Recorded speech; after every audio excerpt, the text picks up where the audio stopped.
Asiqhubekeni nanayo i-practical yethu lapha. Sesizawuthatha enye i-example-ke kodwa manje.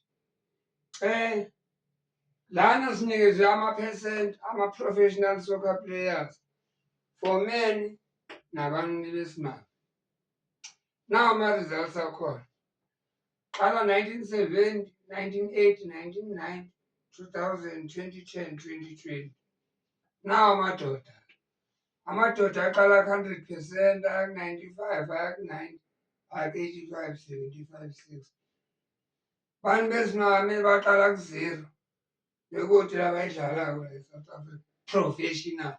Bebayidlala nje emgwaqeni kodwa hhayi professional. Hhayi ngo-1970.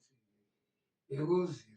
Kwanyuka njoba nga-2020 bagcine sebangu-40% amadoda. Right, again. I-bar graph ayiqali-ke laphana ku-0. Ayithindi i-y-axis. Right. Lana-ke njengoba bengishilo before, kwi-y-axis kuhlale kuyi-frequency, ne? Ukuthi lana i-frequency asiyibhali ngenamba, siyibhala ngamaphesenti. I-information esiyitholile from ama-records, amaphesenti, not inamba. Right. Manje njengoba kuthiwa i-double bar graph, manje ake sibheke ukhiye wethu lapha ukuthi uthini. Mameni ngilankaladwethu imigqa yawo ibhaka.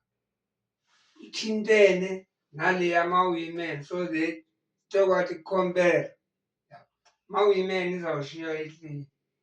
Nawa amadoda 1970, 100%, women 0.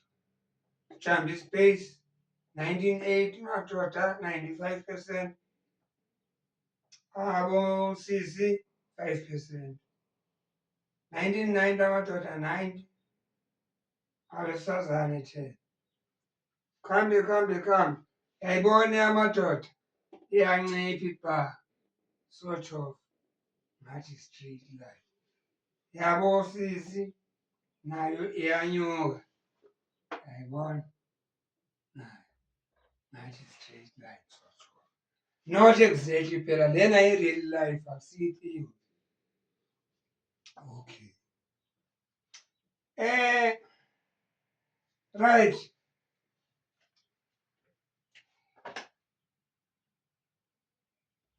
Sesi-interpret-ile-ke nge-double bar graph le information.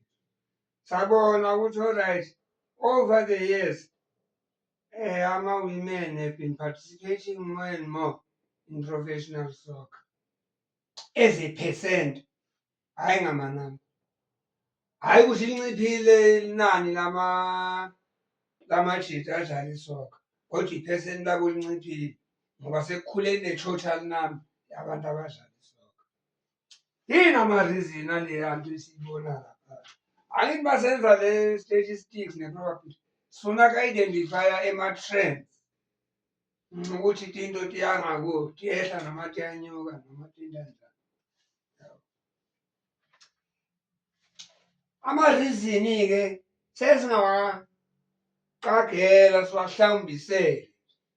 Mhlambe into eyenza ukuthi bese bayakhuphuka from ngabo-1990 nje la besimame abadlala isoccer.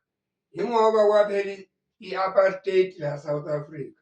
South Africa bese seyavunyelwa kuyodlala kuma-international sports. Bebangavunyelwanga before. Bengekho amabhokobhoko, bengekho Bafana Bafana. So after leyo freedom-ke abantu-ke savuleleka amathuba-ke abantu baqala-ke badlala. Kodwa nje after kube ne-World Cup nga-2010 la e-South Africa, ayi yajama inamba yabonga nabadlala isoccer.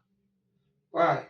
Ngabo-2020 i-SAFA yasithi seyizoqala ukukhuphula amaholo ama-soccer players abafazi azama ukulingana nawo amadoda. Kuqala bebahola imali encane abafazi, amadoda athola amamiliyoni. Manje igcine ngo-2020 leya double background. Ngabo 2025, 2026, I'm sure seyikhuphukile from 40% yabafazi. And nemali abayiholayo sebayawathola-ke manje, ibanyana abanyana iyawathola amamiliyoni. That's why I'm sure nje by 2020, by 2030 iyobe ikhuphukile mhlawumbe secishe ku-50-50. Mangabe imali nje i-right, abantu